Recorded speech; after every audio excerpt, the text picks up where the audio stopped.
Bonjour à tous, bienvenue à la librairie Kléber qui nous accueille pour ce dernier débat dans le cadre des municipales à Strasbourg, un débat organisé par le Club de la presse Strasbourg Europe. Les trois candidats sont avec nous, assis par ordre alphabétique. Jeanne Barséguian, bonjour. Pour les Verts, vous êtes arrivé en tête au premier tour. Alain Fontanel pour La République En Marche et les Républicains, bonjour.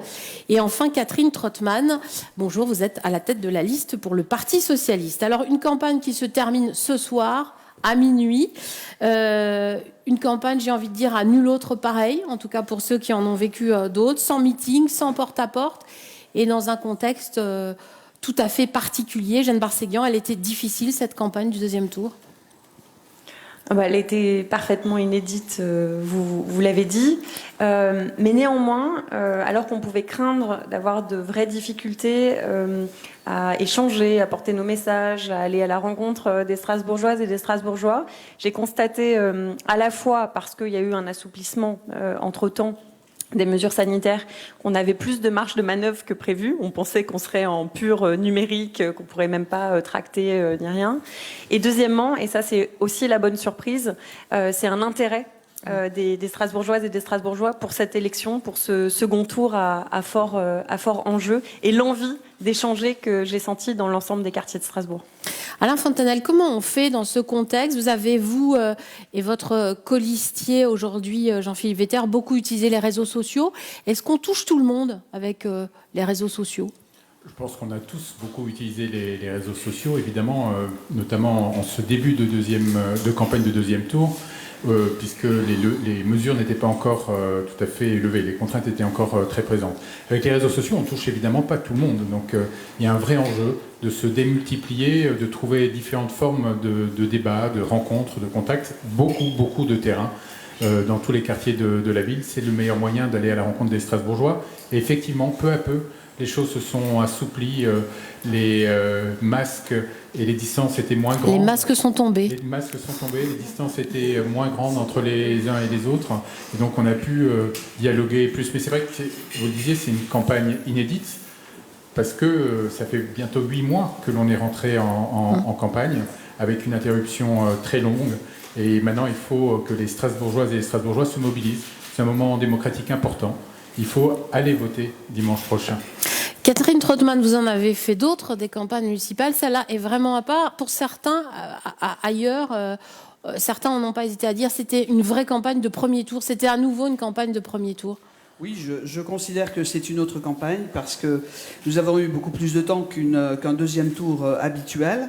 Et du fait de la faiblesse de la participation au premier tour, on avait au fond une incertitude sur la capacité à la fois de rencontrer les électeurs et sur la mobilisation électorale qui fera la différence pour le deuxième tour. Alors moi j'ai aussi utilisé les réseaux sociaux, mais en même temps, bon, c'est un petit clin d'œil, on a aussi choisi le téléphone, même en alsacien, un samedi, pour que les personnes qui n'ont pas le numérique puisse aussi être en contact avec nous, au-delà des réunions de pied d'immeuble, des distributions, des rencontres, des marchés, bref, de tout ce qu'on a pu trouver pour être au contact avec les gens.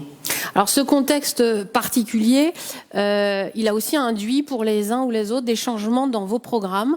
On ne va pas revenir sur la fusion, la non-fusion. Je pense que tout le monde aujourd'hui sait à quoi s'en tenir, ou en tout cas se sera fait son idée. Ça aussi, c'est tout à fait particulier. On reste avec vous, Catherine Trottmann. C'est la première fois, j'imagine, que vous changez des choses dans votre programme entre le premier et le deuxième tour. Oui, effectivement. D'abord parce qu'on est obligé de tenir compte de la sortie du confinement. Et donc, des mesures de protection, par exemple, pour ce qui me concerne, la préparation de la rentrée, c'est pour moi une priorité. J'ai travaillé en même temps qu'on se déconfinait et qu'on engageait le deuxième tour sur des mesures qui sont destinées aux commerçants, aux acteurs économiques de Strasbourg, les bons d'achat qui ont suivi les bons alimentaires, les mesures pour les commerçants pour leur donner la possibilité d'être davantage accessibles par le numérique et le développement du click and collect. Donc on se rend compte qu'il faut monter en numérique les compétences de tous. C'est aussi la possibilité pour les enfants, mais aussi les parents. On l'a vu pendant le confinement, les parents parfois ne savaient pas utiliser une tablette ou un ordinateur. Et donc, pour accompagner un enfant qui avait des activités pédagogiques à faire, il était seul. Donc, le fait de pouvoir, dès la rentrée, permettre une formation dans les écoles pour les personnes qui ont besoin de ces compétences numériques, y compris d'ailleurs pour faire des démarches en ligne, ça sera vraiment un élément important. Et puis, il y a le temps. Il y a un autre rapport au temps, parce qu'on a eu le télétravail, et que le télétravail devient structurant, à la fois dans les services publics, mais aussi dans les entreprises. Et également aussi, il faut le dire, dans les transports. Donc, changer ça. Et alors, il y a un petit exercice que je trouve tout à fait passionnant et qui devient un élément central de la campagne pour nous. C'est, vous savez, le fameux kilomètre pour lequel on avait le droit de marcher autour de chez soi. En fait, on a appelé ça la ville à portée de marche à pied. Et observer la ville avec cette condition-là permet de se rendre compte de tous les manquements qui existent dans Strasbourg. C'est-à-dire, il y a des quartiers où vous n'avez pas un médecin, une pharmacie, un commerce, les services essentiels. Et si vous prenez les eaux, il manque même un distributeur et vous ne savez pas quand la poste est ouverte. Donc, la ville à portée de marche à pied devient un élément je dirais, de recomposition du programme. Alain Fontanelle, vous avez dû adapter votre programme aussi parce que vous avez fusionné, j'imagine. Avant même de fusionner, vous pensiez déjà à changer, à adapter votre programme ? Oui, et sur quel point en particulier ? Bien sûr, c'était devenu une nécessité, une évidence. On a été frappé par cette crise sanitaire qui s'est peu à peu transformée avec le confinement, avec l'arrêt de l'activité économique, en une crise économique et sociale. Il fallait répondre à cette double urgence avec une déclaration d'état d'urgence économique et sociale, justement. Un plan de 10 millions d'euros pour les commerces, les artisans, les PME, les TPE, pour les aider à surmonter cette période difficile. Le retour à la gratuité du stationnement entre midi et 2 pour aider les restaurateurs, les cafés qui subissent de plein fouet, bien sûr, le confinement, mais maintenant encore le maintien de règles de distanciation physique.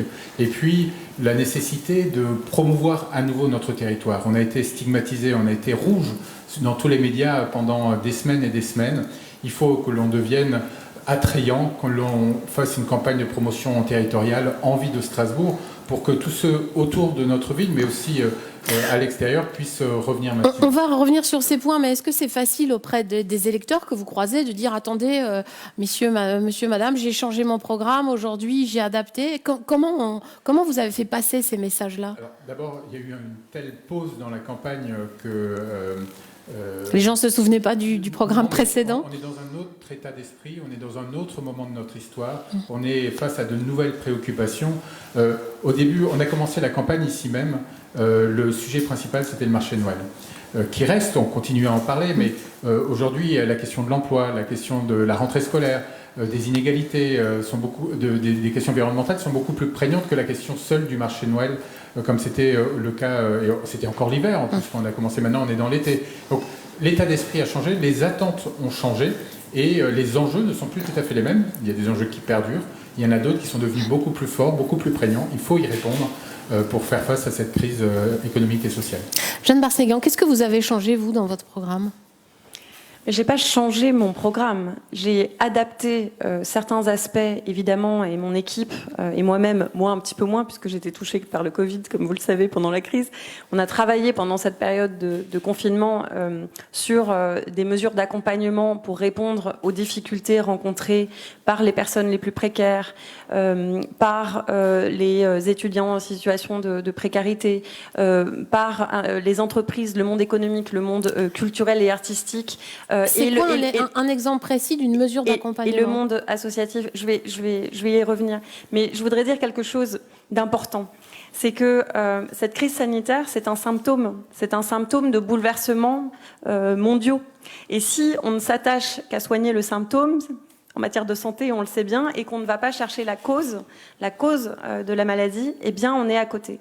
Et donc, c'est pour ça que je dis que je n'ai pas changé l'esprit de mon programme, parce que ces crises sanitaires, eh bien, elles risquent de se multiplier à l'avenir si on ne prend pas à bras-le-corps, notamment les questions de consommation, de mode de production, les questions écologiques, les questions de santé, dans l'ensemble de nos pratiques. On sait bien que la déforestation, l'élevage intensif, le réchauffement climatique, ce sont des conditions propices à l'émergence de nouvelles maladies. Et ce que je propose, c'est de préparer notre territoire pour pouvoir absorber les chocs à l'avenir et surtout de pouvoir anticiper les profondes mutations qui sont à l'œuvre dans le monde. Donc bien sûr qu'on peut parler des mesures d'accompagnement, et c'est-à-dire les fonds d'urgence, notamment pour les commerces de proximité, pour les producteurs locaux qui ont été très fortement impactés par l'interdiction des marchés alimentaires. On peut parler, je pense qu'on en parlera, des mesures d'accompagnement du monde culturel qui a vu annuler énormément d'événements. Mais ne perdons pas de vue les enjeux à moyen et long terme, sinon on sera à côté de la plaque. Alors justement, le premier thème que je vous propose d'aborder, c'est celui de la sécurité, que vous n'avez pas encore beaucoup abordé dans les débats précédents. Et la première des sécurités aujourd'hui, c'est certainement la sécurité sanitaire. On parle de plus en plus d'une deuxième vague possible qu'il faudrait éviter à tout prix. Catherine Trottmann, vous êtes élue maire dimanche prochain. Qu'est-ce que vous faites dans les semaines qui viennent pour prévenir cette éventuelle deuxième vague? Alors, bon, peut-être certains se sont rendus compte que je m'étais beaucoup mobilisé pendant la période de confinement pour l'obtention de masques et pour la question des tests. Aujourd'hui, je suis absolument convaincu, pour en avoir parlé avec beaucoup de médecins et en étant en contact régulier avec des chercheurs. 1, vous avez raison de parler du risque, il est réel. 2, on ne sait toujours pas si on aura rapidement un vaccin ou pas. Et 3, nous devons être prêts. Nous connaissons les mesures barrières, mais il faut pouvoir appliquer très vite un ensemble de dispositions. Donc il faut à la fois avoir les matériaux nécessaires de protection. Pour la rentrée scolaire, ce que j'ai prévu, c'est que les élèves qui dépendent des établissements sous la responsabilité de la ville puissent avoir des masques visières, les enseignants des masques tissus, la possibilité aussi de revoir et de préparer la rentrée en fonction des espaces, puisque certaines classes malheureusement, ont une trentaine d'élèves. Donc, on l'a vu, pouvoir accueillir les enfants, ça peut être extrêmement compliqué. Donc, ça veut dire que vous envisagez d'ores et déjà une rentrée différente des années précédentes? Oui, je pense que cette rentrée devra être préparée avec soin. De la même manière, je vais reprendre contact avec l'ensemble des entreprises. J'ai été au contact des entreprises pendant la période de confinement, là aussi, je faisais partie de la boucle économique mise en place par la préfecture. Et donc, la coopération avec les chambres consulaires et les entreprises directement m'a permis aussi de voir que beaucoup d'entreprises avaient donné pour le personnel soignant l'ensemble de leur protection. Donc on a un stock à reconstituer. C'est important de le faire avec la région qui a elle-même les moyens d'acquérir et d'avoir en quelque sorte en réserve les moyens nécessaires, que ce soit pour le service public qui en a besoin. On a vu qu'on en avait besoin pour continuer le ramassage des ordures, pour pouvoir continuer d'accueillir du public quand c'était nécessaire, etc. Donc il faut préparer un risque de confinement. Mais ça veut dire aussi que lorsque je parle du logement et du parcours locatif, je réponds aussi à cette question du confinement. Parce que quand on est dans un appartement assez grand, on peut confiner chacun dans sa chambre ou chacun dans son espace. Mais quand on est 6 dans 100 mètres carrés ou même moins, comme je l'ai vu dans le logement social, eh bien, ça devient compliqué. Quand on est seul et personne âgée ou personne handicapée, c'est la même chose. Ce que l'on a constaté, c'est qu'on avait besoin aussi de soins et de services mobiles de santé. Et ça fait partie de ce que je souhaite mettre en place. Alain Fontanelle, vous pourriez, vous, maire, alerter pour proposer un confinement, comme on le voit en Allemagne. On essaye aujourd'hui de confiner à petite échelle pour éviter la propagation. Ça peut être ça, le rôle du maire, dans les semaines, dans les mois qui viennent, peut-être dans les années? Oui, bien sûr. En Allemagne, c'est à petite échelle, mais c'est à une échelle plus grande que Strasbourg. Oui, j'ai quand même 360 000 personnes, voilà, mais bon. À l'échelle de l'Eurométropole, c'est des échelles importantes, mais oui, le maire a évidemment une responsabilité en lien avec les autorités sanitaires. Il s'agit de bien respecter les protocoles. Il y a un enjeu évidemment de méthode. Aujourd'hui, il faut que l'on se mette en capacité de détecter en amont le plus rapidement possible des nouveaux clusters, des nouveaux départs de foyers d'épidémie. Ça peut être à l'échelle d'un établissement, d'une entreprise, d'une école. On l'a vu en France et ailleurs, comment ça se mettait en place.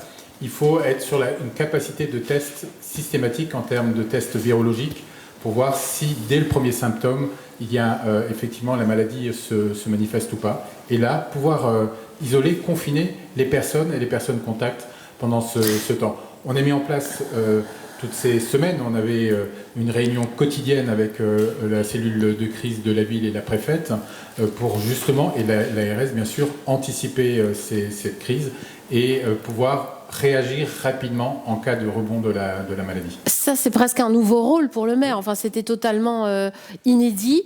J'allais dire, vous intégrez le fait que ça pourra faire partie éventuellement de votre avenir si vous êtes élu. C'est inédit et en même temps, pour Strasbourg, ça s'inscrit dans une histoire où la ville a toujours eu des compétences sanitaires, des compétences sociales beaucoup plus fortes que dans les autres villes. D'ailleurs, la rue du 22 novembre, la rue du 22 novembre, c'est une politique hygiéniste qui a été mise en place avec les bains municipaux, avec des compétences en matière de santé scolaire.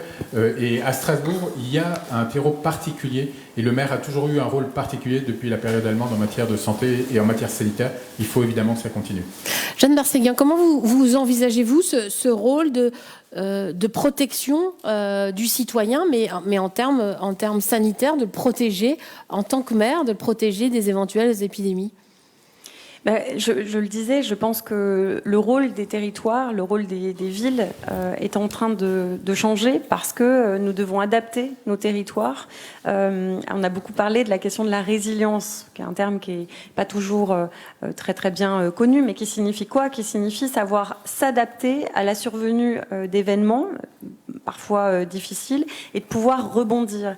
Et c'est vers cela que nous devons aller, c'est-à-dire vers une ville qui soit la plus résiliente possible. Donc au-delà de la gestion de crise, ça demande une coordination entre l'ensemble des acteurs. Je pense qu'on doit commencer par tirer les enseignements de cette crise et de ce qui s'est passé. C'est assez intéressant de voir ce qui a bien fonctionné, parfois là où on ne l'attendait pas, c'est-à-dire je pense à des élans de solidarité spontanés, des dons d'entreprises, des associations qui se sont organisées, des habitants qui se sont organisés dans la proximité, puis de voir là où ça a pêché, c'est-à-dire là où on a peut-être besoin de relocaliser certaines productions en matière de textile, en matière alimentaire, en matière de production de médicaments, et puis aussi évidemment l'importance du service public, puisque ce qui a fait tenir... J'allais dire, ça pourrait être une de vos mobilisations, la défense de l'hôpital public, par exemple. Bien sûr, ça en fait partie, et je dirais l'une des premières choses à faire, alors il fallait pas attendre de la crise sanitaire et en arriver là pour le faire, mais c'est bien sûr d'améliorer les conditions de travail du personnel soignant et de valoriser davantage finalement tous les métiers qui ont été les fameux premiers de corvée et qui ont fait tenir le système aussi bien dans le secteur privé que dans le secteur public. Pour moi, c'est essentiel et ça montre que c'est là qu'il faut investir en priorité. Et la dernière chose qui me paraît fondamentale et que je trouve qui a été trop peu mise en avant pendant cette crise, c'est la question de la démocratie et de la participation citoyenne. Si on veut une adhésion de la population, notamment à des mesures qui peuvent être extrêmement restrictives des libertés individuelles et collectives, on a besoin de pédagogie, on a besoin de débat public, on a besoin d'espace Dans l'urgence, comme on a vécu au mois de mars, vous imaginez un débat public préalable à l'état d'urgence dans lequel on était ? Bien sûr que la manière dont se sont passées les choses, alors je ne veux pas revenir sur la gestion de crise au niveau national, on aurait peut-être pu un petit peu anticiper quand on repense à la manière dont on était encore en train de faire campagne 2 semaines avant d'être tous et toutes complètement confinés, on peut se poser des questions. Bien sûr, un certain nombre de choses étaient imprévisibles, mais c'est pour ça que je dis que nous devons en tirer les enseignements. Par contre, je crois qu'aujourd'hui, ce qui est bien, c'est que ça commence à porter, il commence à y avoir une adhésion parce qu'il y a une compréhension des gestes barrières, c'est-à-dire de dire ok, j'ai compris, c'est distanciation physique, s'il n'y a pas de distanciation physique possible, je mets mon masque, je me lave les mains, on ne serre plus la main, etc., etc. Je pense que c'est des choses qui sont aujourd'hui acquises parce que sur la durée, elles ont été expliquées. Et donc, je pense qu'on a besoin, en tout cas, de ces relais de prévention, d'information, mais aussi d'espace qui permettent d'échanger pour qu'il y ait une adhésion, encore une fois, à ces mesures d'urgence. Alain Fontanel, la sécurité, c'est aussi la sécurité dans les quartiers. Vous vouliez intervenir, Catherine Trottmann ? Oui, je voulais intervenir parce que j'avais une remarque à faire. sur la sortie du confinement chez nos concitoyens. Tout le monde, je le disais, n'a pas vécu le confinement de la même manière. Beaucoup de Strasbourgeois disent devoir parler de la manière dont ils ont vécu le confinement. Il y a un stress post-confinement. Et ce que je crois absolument indispensable, c'est aussi de rassurer les gens. Et là, j'ai une différence avec Jeanne Barséguian et Alain Fontanel. Je pense que les gens ont été assez stressés par l'état d'urgence sanitaire qui a été mis en place pour qu'aujourd'hui, lorsqu'on parle d'état d'urgence qui serait déclaré au niveau municipal pour le climat ou un état d'urgence par rapport à la crise sociale, on soit bien conscient du sens des mots. Et moi, je pense que là-dessus, aujourd'hui, on doit assurer au personnel soignant aussi le temps nécessaire à récupérer. Je le leur ai dit, j'ai été questionné. Si je suis maire de Strasbourg, je prendrai la présidence, effectivement, du conseil de surveillance. L'hôpital est dans un très mauvais état. Nous devons être présents. D'autre part, nous devons savoir quel est l'état sanitaire de la population. Et troisièmement, dans la prévention. Et nous avons aujourd'hui un moyen, c'est territoire d'innovation en matière de santé, qui inclut les maladies environnementales, mais qui inclut aussi le bien manger et le sport. Donc nous devons impérativement donner aussi, parce qu'on l'a vu pour les obèses, la Covid a été particulièrement virulent pour les personnes qui étaient en surpoids. Donc je pense que ça, c'est très concret. Alors, les quartiers, je disais, la sécurité, c'est aussi dans les quartiers. Catherine Trottmann, vous les évoquiez à l'instant. J'allais dire, tout s'est calmé, on est en été, on a oublié peut-être ce qui s'est passé à Nouvel An. Avec le réveil, le sursaut des voitures brûlées. Alain Fontanel, vous, maire, demain, vous faites quoi pour ces quartiers, pour calmer ce qu'on a estimé être quand même un peu une cocotte minute, y compris à Strasbourg? D'abord, c'est un sujet important et on en a trop peu parlé dans cette campagne. Je pense qu'on peut parler de sécurité comme d'urgence sans stresser personne, mais tout simplement en mettant des mots sur des réalités. Il y a un problème d'ordre, un problème de sécurité, aussi un problème de propreté dans nos quartiers. Alors, évidemment, beaucoup moins ici, autour de la place Kléber, mais quand on s'éloigne du centre-ville, on sent d'abord les incivilités du quotidien. J'en profite pour dire quand même, le confinement, ça a été un moment extraordinaire de ce point de vue. Le civisme et le sens de responsabilité dont les Strasbourgeois ont fait preuve a été extraordinaire. On a tout de suite dit, mais vous allez voir, dans les quartiers, ils ne vont pas respecter le confinement.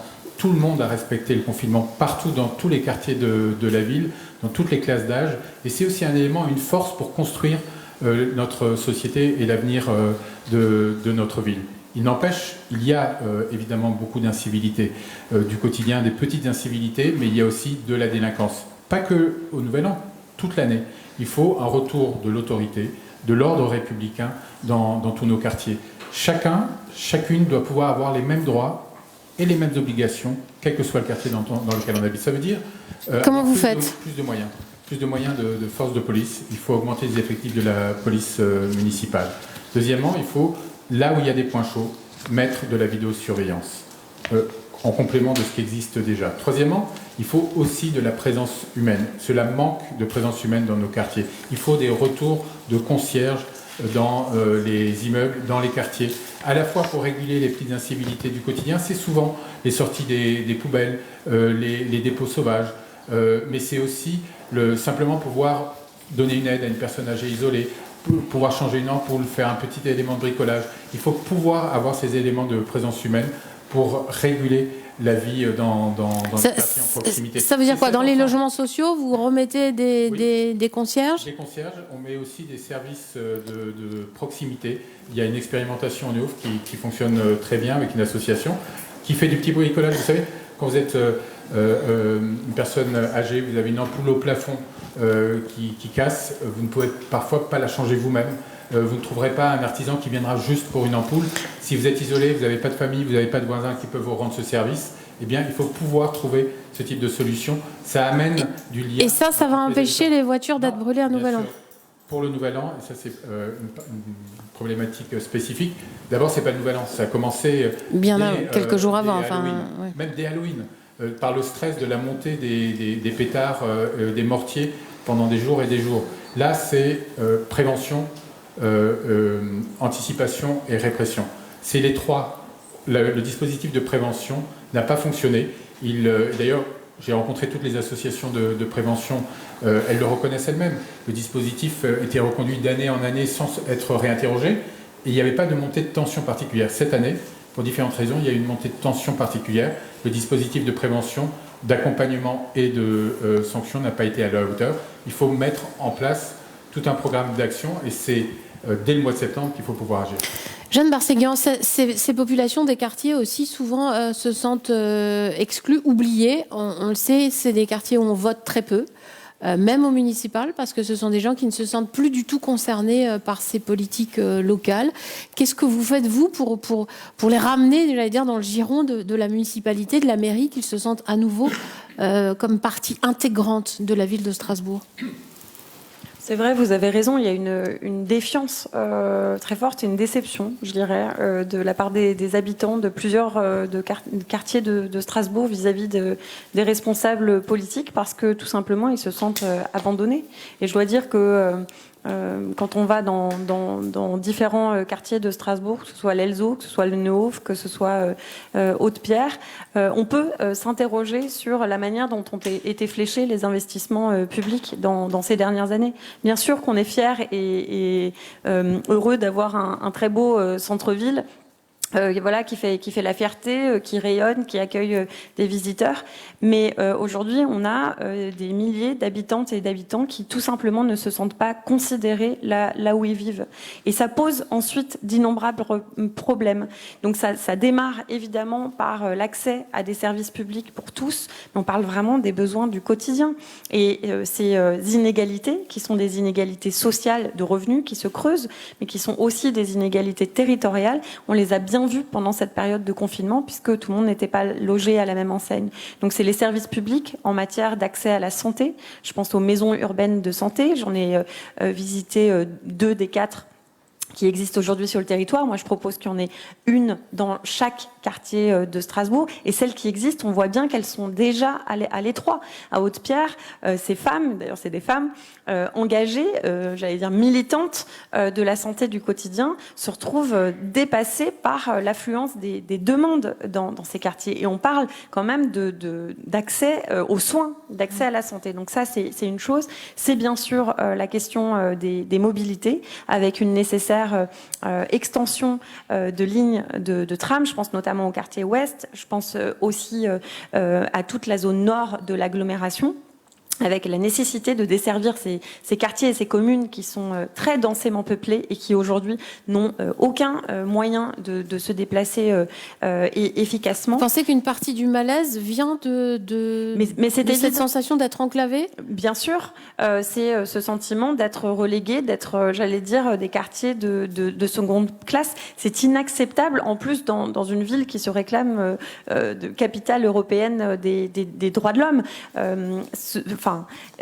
La beauté, la culture, l'accès aux services publics, les espaces de verdure, de convivialité, des locaux pour les associations. Parfois, c'est des choses, j'allais dire, toutes simples et pas forcément très coûteuses, mais qui aujourd'hui n'existent pas. Et donc, cette déconsidération, elle entraîne ensuite un certain nombre de problèmes. Mais là encore, allons voir à la racine, avec aussi un besoin, je pense, de davantage de dialogue, de médiation et notamment de renforcement des équipes de médiation de rue pour des espaces de dialogue pour les habitants.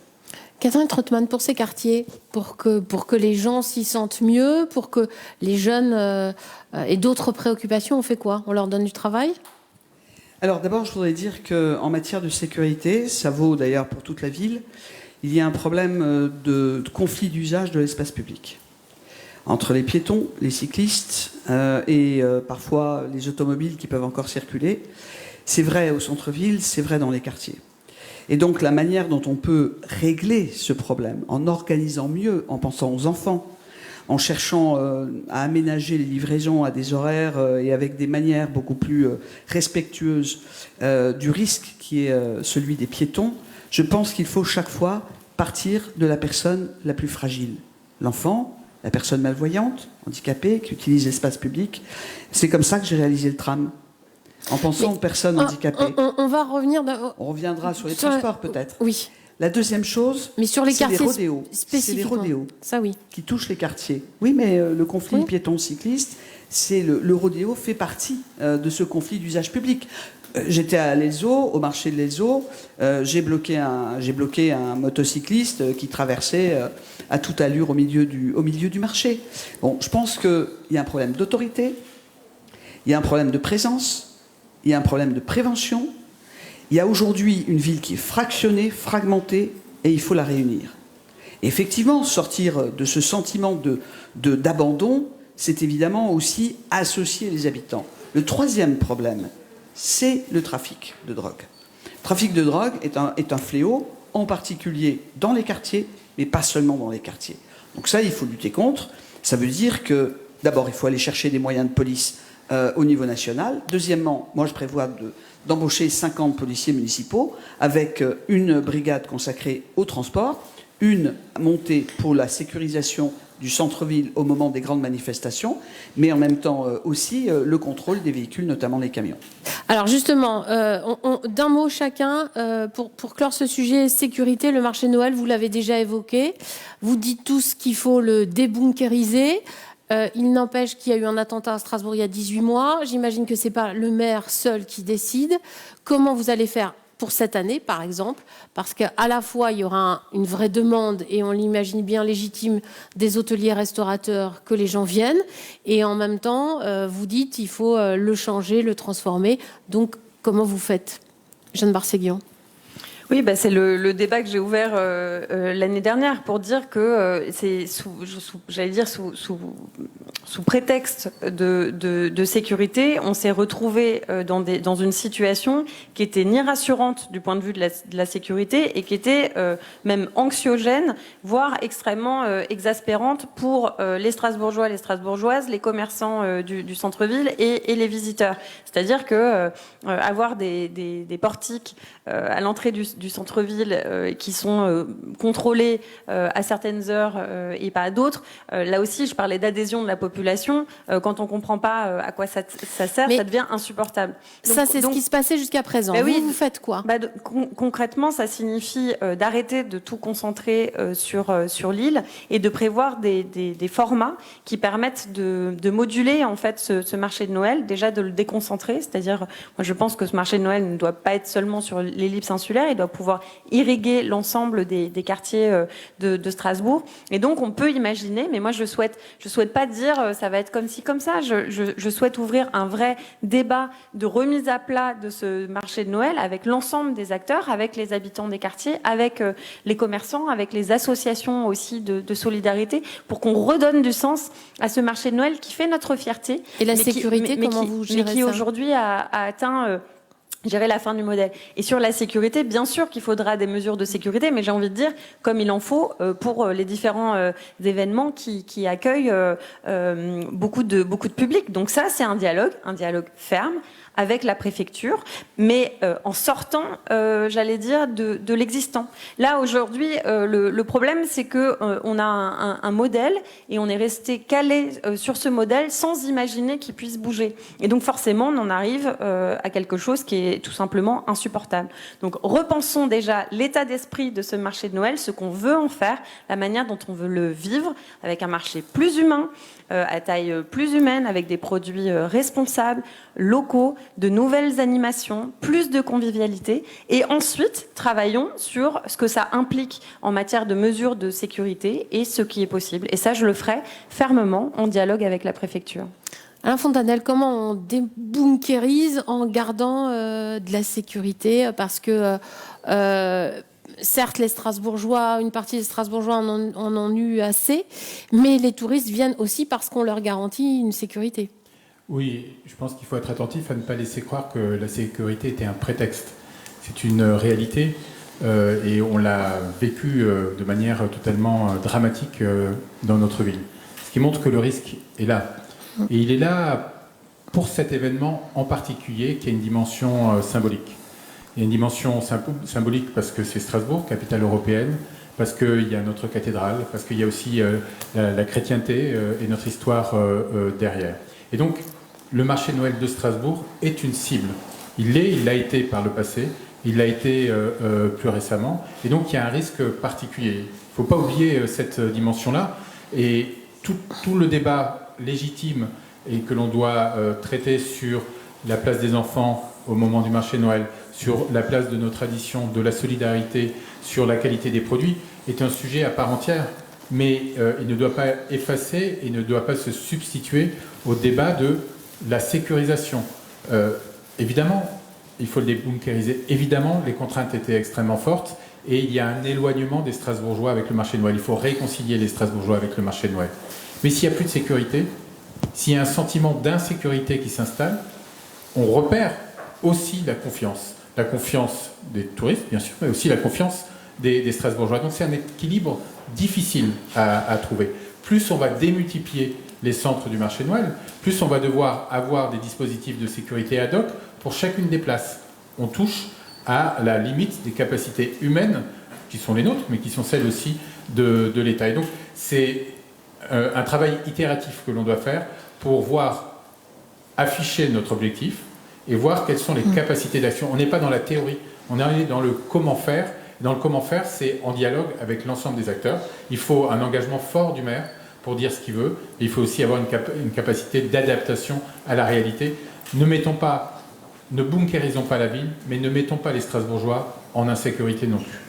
Catherine Trottmann, ça veut dire y réfléchir, j'allais dire quasiment dès l'élection ?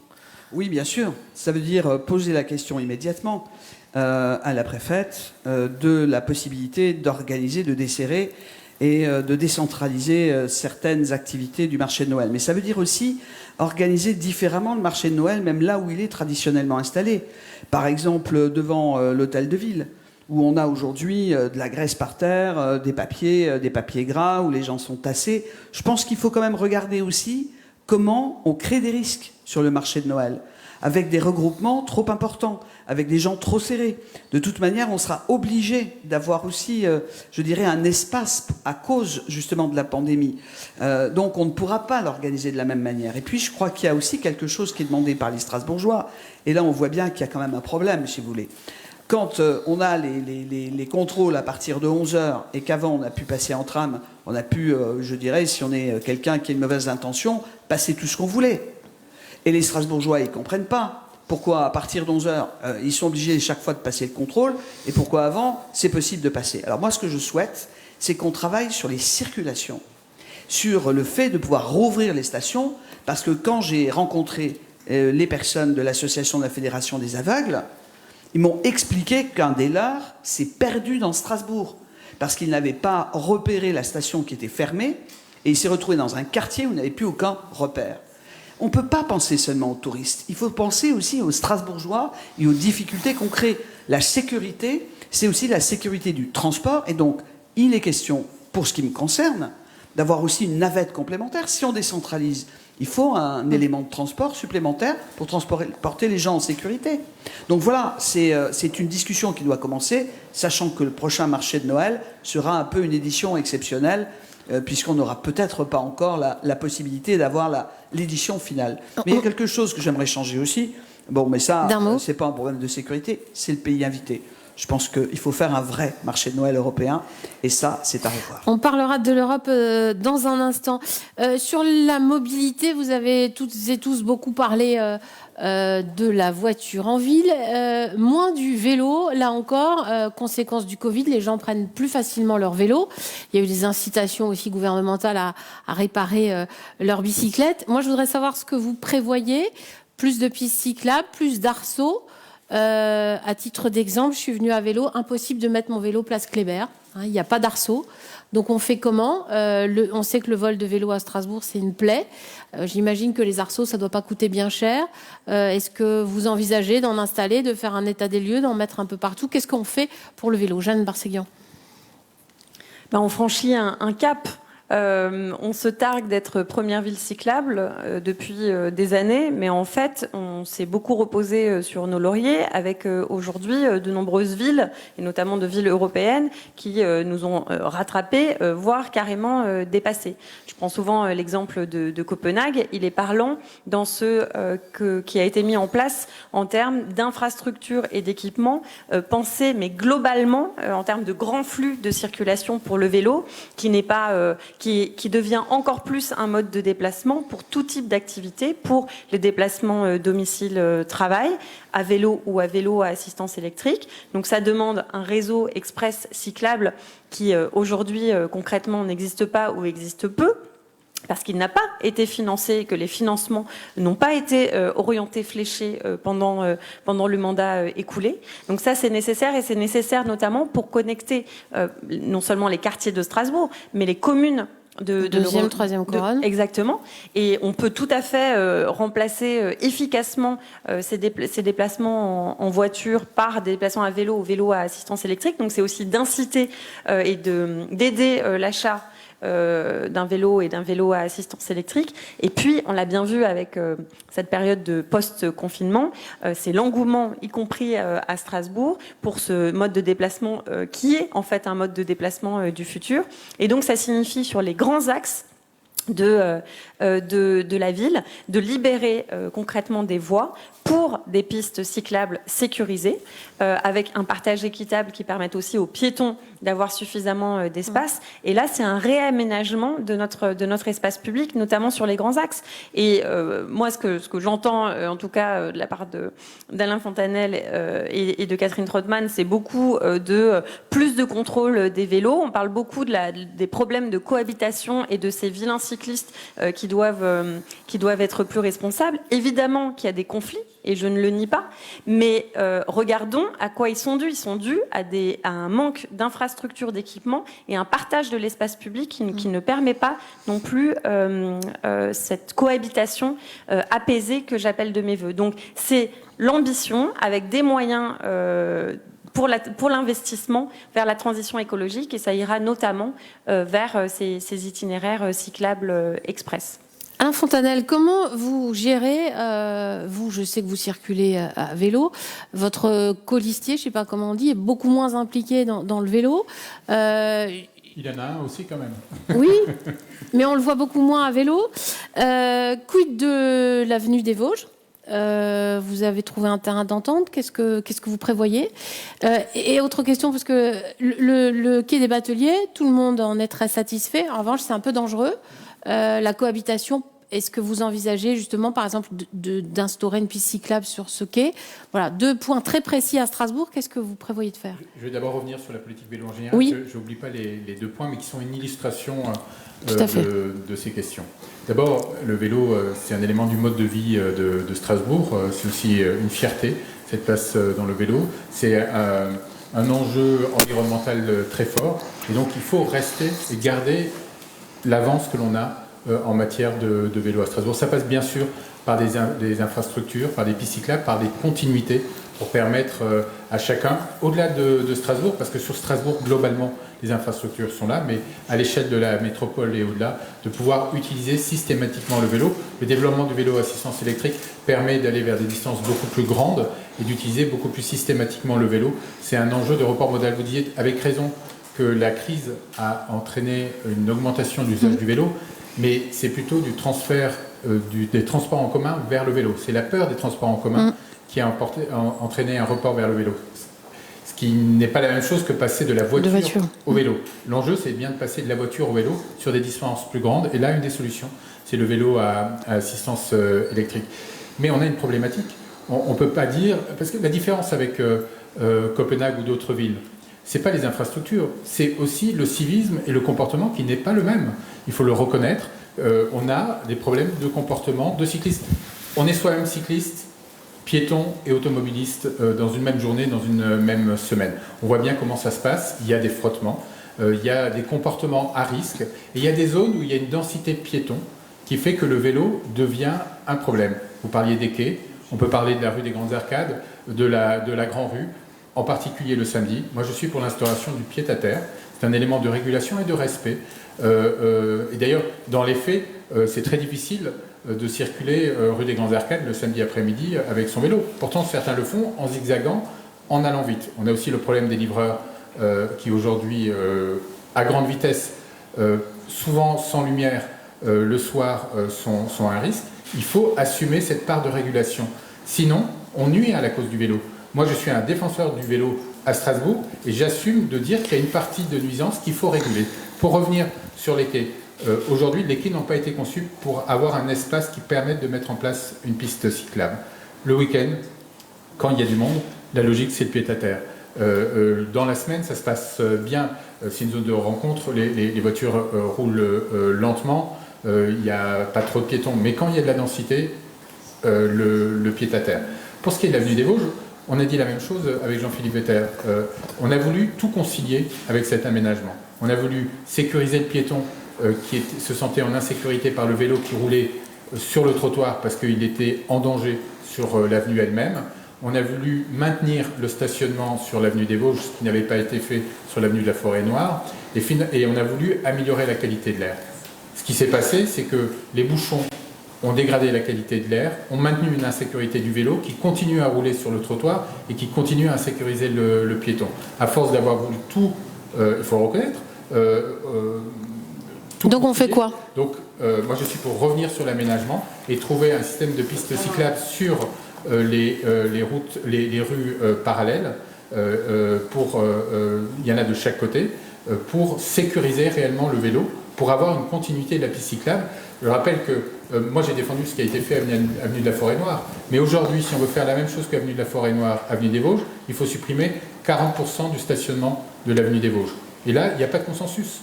Vu le nombre de professions, d'acteurs économiques qui sont installés sur l'avenue des Vosges, on crée un problème en voulant en résoudre un. Il faut travailler sur les rues parallèles. Catherine Trautmann, on a été, ou Strasbourg a été, la capitale effectivement française, elle est toujours quand même très en avance. Je disais tout à l'heure, les arceaux, les choses comme ça ne suit pas. Ça paraît pas très compliqué à mettre en place, c'est très important parce que quand on a un vélo, on y tient. Pourquoi ça ne se fait pas? Est-ce que ça pourrait être, j'allais dire peut-être pas votre priorité, mais en matière de vélo, l'une de vos priorités? Dans les villes, on parlait de Copenhague, Amsterdam, partout il y a des grands garages à vélo, partout dans la ville, pour cette sécurité-là. Alors, vous avez raison de dire que c'est pas forcément des arceaux. Et il y a un premier endroit où il faut réaliser un très grand parking à vélo, c'est à l'arrière-gare. J'ai vu effectivement dans les villes néerlandaises avec lesquelles j'ai beaucoup travaillé, comment ces parkings, même à 2 étages, sont réalisés, y compris pour les vélos cargo. Donc je pense que ça, on peut le faire, y compris en ayant des emplacements dans les parkings habituels, les parkings à voiture, où il faut développer la place du vélo, permettre sa sécurisation et avoir des consignes pour les services. Donc moi, je préconise qu'on choisisse la sécurisation du parking à vélo partout où c'est possible et les arceaux là où on a l'espace, et parfois il faut en regagner sur la voirie. Mais pour les pistes, je voudrais dire premièrement que mon intention c'est de revoir complètement le plan de circulation. Avec la 35 et sa transformation et son ouverture au mode doux, et y compris je dirais au vélo, pour ceux qui l'utiliseront, il faut absolument que l'on puisse revoir la continuité cyclable, parce que nous avons des problèmes de connexion de pistes, des traversées dangereuses de carrefour, et puis il faut aussi un réseau express autour de l'ellipse insulaire. Si on veut inciter les vélos, ce qui est depuis le début la règle, c'est que lorsque les piétons sont denses sur un espace ou sur une place publique, le piéton est prioritaire. Et le pied-à-terre est la règle.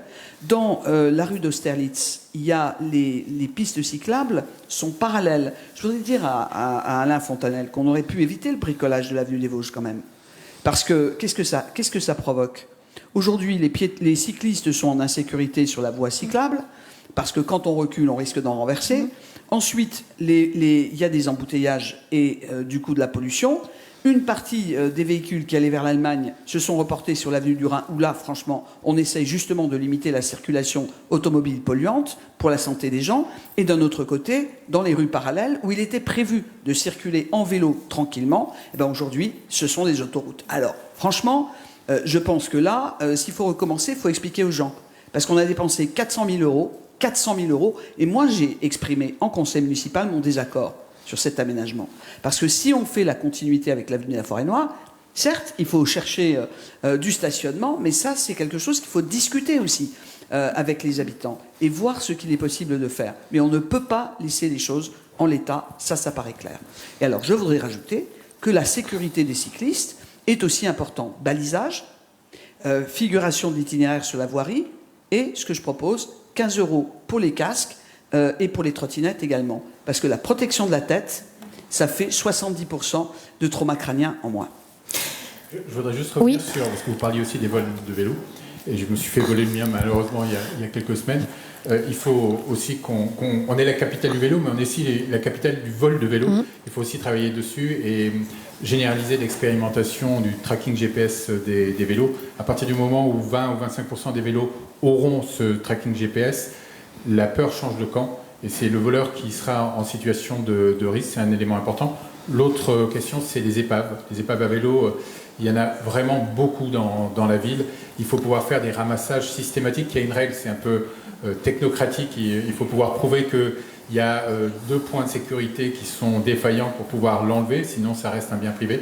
Mais là, il faut assumer une part de risque et tous les mois ramasser toutes ces épaves qui sont à la fois un problème d'esthétique urbaine, mais c'est surtout un problème de risque, souvent au sol, pour les poussettes, pour les gens qui marchent. C'est des obstacles supplémentaires et il faut vraiment progresser de ce point de vue. On va passer à l'Europe, si vous le voulez bien. Alain Fontanel, le Parlement européen est devenu centre Covid. Pourquoi ce choix? Il n'y avait pas d'autres endroits à Strasbourg pour un centre de dépistage? D'abord, c'est une proposition du président du Parlement européen. Vous n'étiez pas obligé d'accepter? Non, bien sûr. Il a fait la même proposition à Bruxelles, qui était un lieu de distribution de repas alimentaires pour les plus défavorisés. Je pense que c'est le temps de la crise, évidemment, et il ne faut pas rester sur cette image-là, ni que cela empêche le retour des sessions du c'est pourtant la conséquence, c'est que du coup, il n'y a pas de session, il n'y a pas eu de session jusqu'en septembre, si elle se tient. Non, c'est l'inverse. C'est parce qu'il n'y avait pas de session que le Parlement a proposé le centre Covid. Et en attendant, ça donne une image un peu anxiogène aux députés, qui sont déjà pas tous des farouches pro-Strasbourg. C'est un peu dommage, non, cette image du Parlement européen associée au Covid? Je ne pense pas que ça change l'image des parlementaires sur le bâtiment. Le débat, il est très présent chez les parlementaires, de la légitimité ou pas de venir à Strasbourg. Après, il peut y avoir une instrumentalisation, mais le président du Parlement européen a bien confirmé qu'il proposerait au bureau du début du mois de juillet le retour de la session dès le mois de septembre et que, par ailleurs, il compenserait en session les sessions annulées pour Strasbourg. C'est un enjeu économique très fort. 30 000 emplois dépendent de l'activité et de la présence du Parlement à Strasbourg. C'est venu ajouter de la crise à la crise. Et donc, il y a un enjeu important. Mais au-delà de ces aspects-là, évidemment, le maire de Strasbourg doit se battre pour consolider, conforter la présence du Parlement européen dans notre ville. C'est un enjeu pour notre ville, c'est aussi un enjeu pour la dimension citoyenne et démocratique de l'Europe. Il peut le faire en travaillant sur les infrastructures. L'accessibilité, et notamment aéroportuaire, est un enjeu important, mais aussi dans les qualités d'accueil des parlementaires à Strasbourg. On parle souvent de la problématique des hôtels, des prix d'hôtels. Il faut réguler ces inflations des prix par une centrale d'achat au niveau du Parlement européen. Et puis, évidemment, améliorer les capacités de travail avec ce nouveau bâtiment qui sort de terre ces jours-ci et qui permettra aussi d'accueillir des services supplémentaires du Parlement. N'oublions pas qu'à Bruxelles, Le Parlement est en grande difficulté avec son bâtiment, qui va devoir être reconstruit pour un coût d'1 milliard et pour probablement 5 ans de travaux. C'est aussi une opportunité pour Strasbourg. Jeanne Barséguian, votre position sur le Parlement européen, parce que chez les Verts, ça dépend, c'est presque d'une personne à l'autre que le point de vue diffère. Le vôtre sur le Parlement européen à Strasbourg et son utilisation pour des sessions?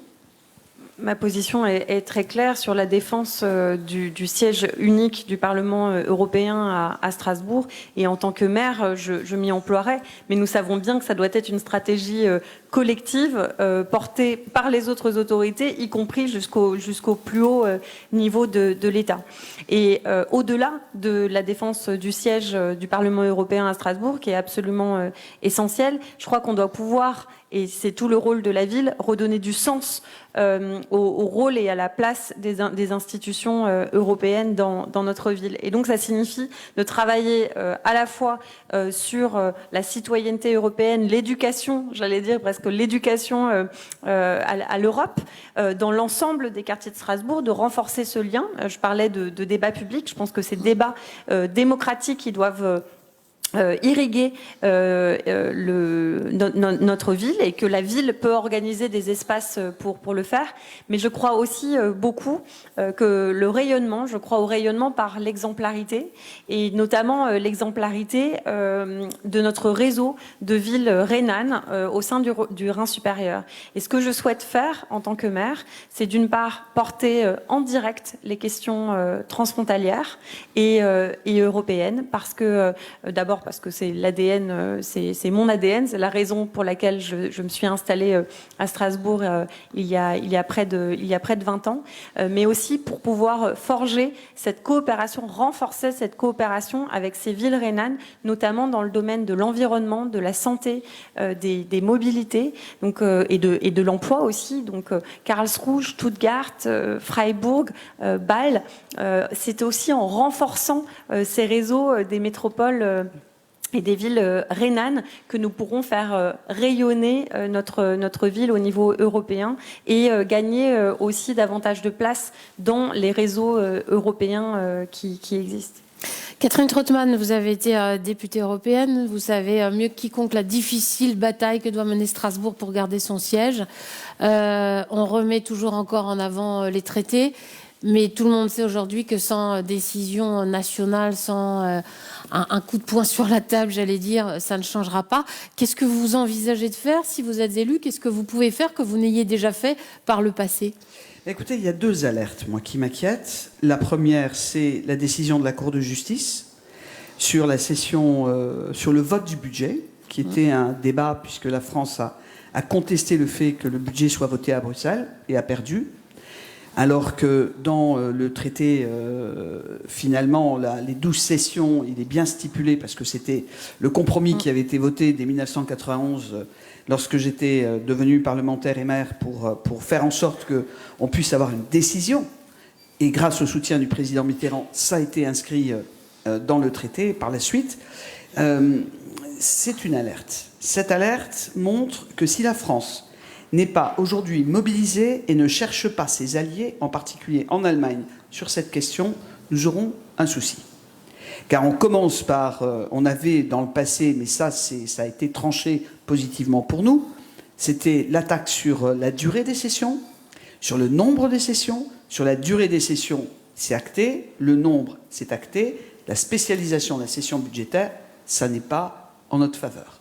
Le deuxième point qui m'alerte, c'est le changement de fonction du bureau du Parlement européen à Strasbourg, où toute la partie information des citoyens, toute la partie relations internationales, avec accueil, conférences, lorsqu'il y avait Euroscola, etc., ce changement avec le départ de M. Martinez-Guilen, qui est maintenant parti à la retraite et dont le poste a été de fait supprimé, eh bien, c'est un changement. C'est-à-dire qu'on va avoir la préparation des sessions et les visites. Or, pour moi, le lien avec les Strasbourgeois, avec nos activités, ça passait par le bureau d'information et ça permettait au Parlement européen d'être pleinement inscrit sur notre site. Alors, ce n'est pas seulement le Parlement. Le Parlement restera à Strasbourg si l'État français l'exige, parce qu'il faut unanimité des États membres pour pouvoir trancher cette question. Mais si on a des parlementaires qui rechignent à venir, on n'aura pas gagné la partie. Donc, nous devons être une ville européenne. Nous devons exercer nos fonctions de capitale de la future collectivité européenne d'Alsace. Nous devons aussi être la capitale de la région Grand Est et nous devons tenir compte de toutes les activités européennes à Strasbourg, y compris le Conseil de l'Europe, c'est-à-dire l'Europe de l'Union, l'Europe de la Grande Europe. Et ça veut dire aussi une activité, un rayonnement, relancer le club de Strasbourg. Le club de Strasbourg, dans cette dernière période, j'ai rencontré un certain nombre de maires qui m'ont dit « moi je viens plus ». Je ne suis plus sollicité, je ne participe plus, les coopérations ne sont pas les mêmes. C'est le changement de vocation de l'Eurodistrict. Ça veut dire quoi? Qu'il va falloir remettre ensemble toutes les forces autour de cette idée, même ailleurs en Alsace? Oui. Les autres villes aussi? Dans la loi française, nous avons pu avoir ce statut de capitale parlementaire européenne et nous avons cette vocation politique qui est à Strasbourg, qui permet au Parlement européen de légitimer les décisions de l'Union européenne et des directives. Mais nous devons continuer d'associer tout le monde, chambre de commerce, chambre consulaire, l'université, les artistes. La culture est un facteur de rayonnement. L'université aussi est un facteur de rayonnement. Alors justement, la culture, ce sera notre dernier thème. C'est un secteur qui certainement, avec le tourisme, va payer le plus lourd tribut à ce confinement et au post-confinement. Qu'est-ce qu'il est possible de faire dans une ville comme Strasbourg pour soutenir ce secteur de la culture, Jeanne Barseguian? Je crois que, en particulier dans cette période de crise où le monde artistique et culturel a été fortement ébranlé, les collectivités, les pouvoirs publics doivent être aux côtés des institutions culturelles et des artistes. Et donc, il faut conforter ce soutien. Et évidemment faire en sorte que la culture soit pas une variable d'ajustement dans une période extrêmement difficile. Donc ça signifie de travailler avec l'ensemble des acteurs pour leur garantir de pouvoir exercer dans leurs différents domaines respectifs. Ça voudra dire peut-être de travailler sur de nouveaux formats, sur le fait de faciliter aussi des interventions culturelles, artistiques dans l'espace public. Et de pouvoir travailler sur la modularité des lieux, mais ça il faudra le faire en dialogue avec les acteurs.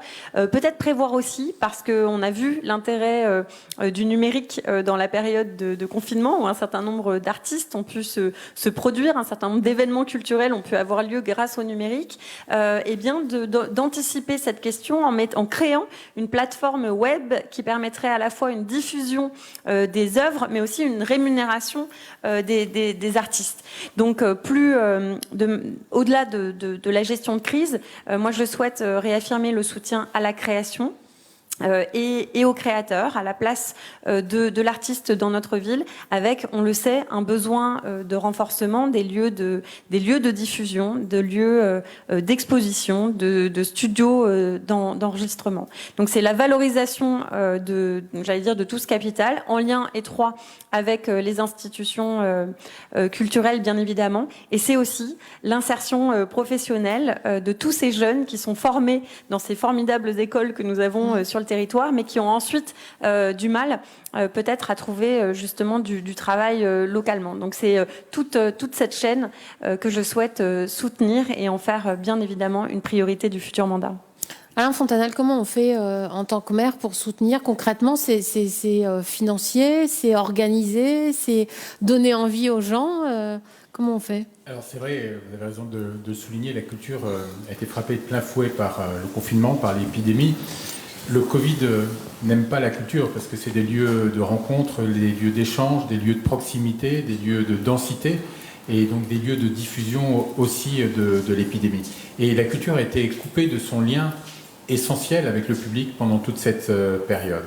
C'est derrière cela aussi des enjeux financiers et économiques, bien sûr. C'est les intermittents. Et nous avons fixé le principe de solidarité, le maintien du financement des activités des intermittents malgré le confinement. C'est des structures avec des emplois. Là aussi, nous avons mis en place un fonds de soutien pour accompagner ces structures.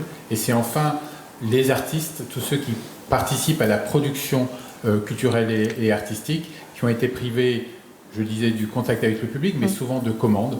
Et donc il faut créer de l'activité en profitant pouvoir et de la force de la culture, parce qu'il faut aider la culture, parce que la culture aide au vivre ensemble et soutient la vie en société. On est ici dans une librairie. Ça, on peut faire confiner, hein. On peut lire confiné. Tout à fait. Et d'ailleurs, il y a eu, dès la réouverture des librairies, un afflux massif de clients qui étaient privés de ce contact avec le livre, qui avaient aussi souvent consommé, lu pendant cette période, mais qui étaient privés de ce contact. Et donc, on a vu l'arrivée, l'expression de la frustration pendant toute cette période. Ça montre ce pouvoir de la culture. Il faut donc soutenir l'ensemble des acteurs culturels et puis reprendre la vie culturelle de la cité. À Strasbourg, on a une offre culturelle foisonnante, on a des acteurs qui travaillent ensemble, on a une jeunesse particulièrement créative. Il faut évidemment la soutenir. C'est une force extraordinaire pour notre ville. C'est un élément de rayonnement, c'est un élément d'attractivité, mais c'est surtout un élément de la qualité de vie et de la fraternité dans la ville. Catherine Trottmann, la culture, c'est aussi une façon de réconcilier les quartiers entre eux? Oui, bien sûr. Alors, sur la question qui a été posée et ce qui arrive au monde culturel, d'abord, je voudrais dire que j'ai pu accompagner l'initiative de Robert Herrmann pour la commande à des plasticiens et en même temps aussi au soutien du spectacle vivant, parce que ça, c'est, je dirais, ce qu'on doit faire aujourd'hui. Et j'envisage de poursuivre si dimanche nous sommes élus par une commande publique qui va permettre d'organiser des résidences d'artistes dans les écoles de Strasbourg. Et ça, c'est important parce que ça permet à tout type de discipline artistique d'être présente et d'être soutenue et de relancer l'éducation artistique. Donc pour moi, la culture, ça fait partie, je pense, profondément de l'ADN de Strasbourg, dans sa diversité, mais aussi avec des spécialités. Et le rayonnement de Strasbourg n'est pas incompatible avec la diffusion dans les quartiers ou la création dans les quartiers. Exemple, le pôle de cultures urbaines que j'imagine sur le Mall Citadelle, qui va être le pendant de l'autre côté de la cité de la musique et de la danse, où les cultures urbaines n'ont pas aujourd'hui droit de cité complètement, eh bien, ce pôle de cultures urbaines sera en réseau, avec les studios d'enregistrement, de travail, de danse de l'ensemble des quartiers, comme par exemple Django, comme par exemple à l'ESO, ou aussi au Port du Rhin. Donc, ce réseau, ce maillage culturel doit trouver aussi son expression à grande échelle, et avec tout le monde, justement, tous ceux qui viennent de ces enseignements, de ces pratiques des quartiers.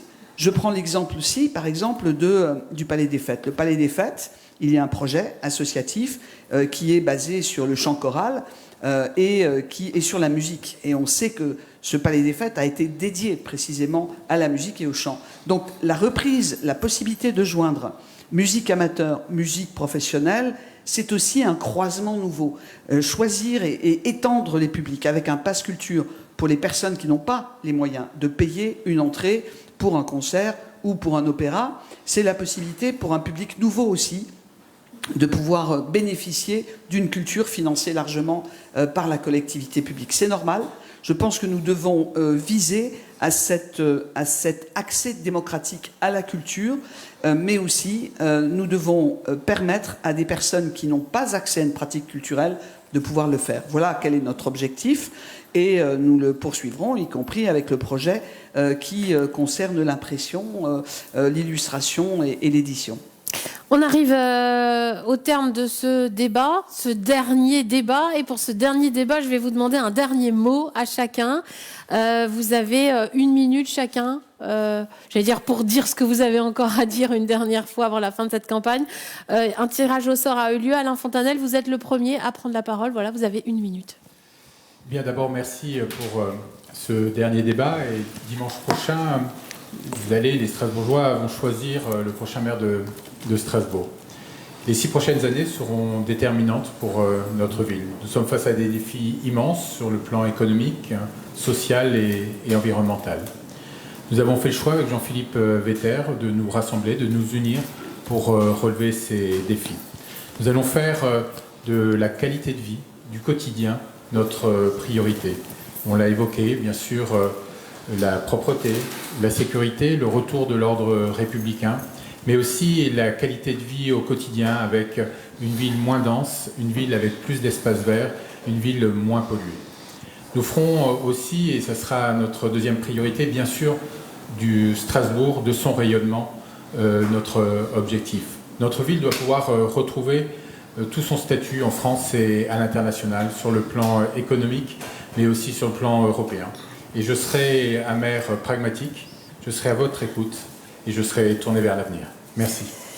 Merci. Je reviens. Catherine Trottmann, c'est à vous. Allez-y, vous avez 1 minute.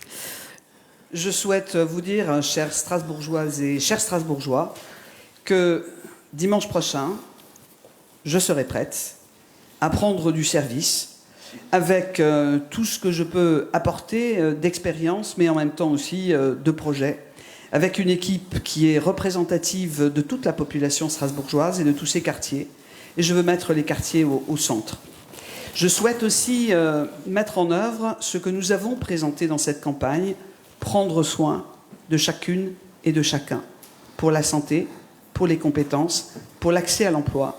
J'ai prévu cet été de mettre en place une plateforme pour permettre à chaque jeune d'accéder à un stage, d'accéder à un apprentissage, de pouvoir aussi bénéficier d'un contrat en alternance. Et parce que la crise les touchera en premier, je souhaite créer un outil pour permettre aux jeunes d'avoir un premier emploi. Cette solidarité, cet ensemble, je souhaite le faire en partenariat avec le monde économique. Et je souhaite, à l'automne, organiser les assises des nouvelles solidarités, mais aussi celle de la croissance durable, parce que je crois qu'il faut combiner l'objectif énergétique et climatique avec l'ambition économique. Merci à vous, Jeanne Barséguian, à vous, pour cette dernière minute. Oui, chères Strasbourgeoises, chers Strasbourgeois, nous arrivons au terme d'une campagne inédite, mais qui, je l'espère, signe le début d'une nouvelle page pour Strasbourg que je souhaite écrire avec vous. Dimanche, votre vote sera décisif. Et 3 bonnes raisons de voter pour Strasbourg écologiste et citoyenne. La première, c'est que c'est le dernier mandat pour le climat et que face à l'urgence, nous devons agir dès maintenant, sans plus perdre de temps. La deuxième, c'est que j'incarne une nouvelle génération d'élus et que je souhaite que Strasbourg, capitale européenne, entre dans le concert des villes exemplaires et visionnaires qui mettent l'écologie, la justice sociale et la participation citoyenne au cœur de leurs projets. Et la troisième, c'est que je suis prête à gouverner avec vous, prête à gouverner avec mon équipe et que nous avons de très belles choses à réaliser ensemble. Alors, je vous invite à voter avec votre cœur ce dimanche pour Strasbourg et pour notre avenir. Merci à tous les 3. Bonne fin de campagne. Il vous reste quelques heures encore pour arpenter la ville. Merci à tous de nous avoir suivis, à la librairie Kléber de nous avoir accueillis, Club de la Presse Strasbourg Europe. Voilà, c'était le dernier débat de ces municipales 2020. À bientôt.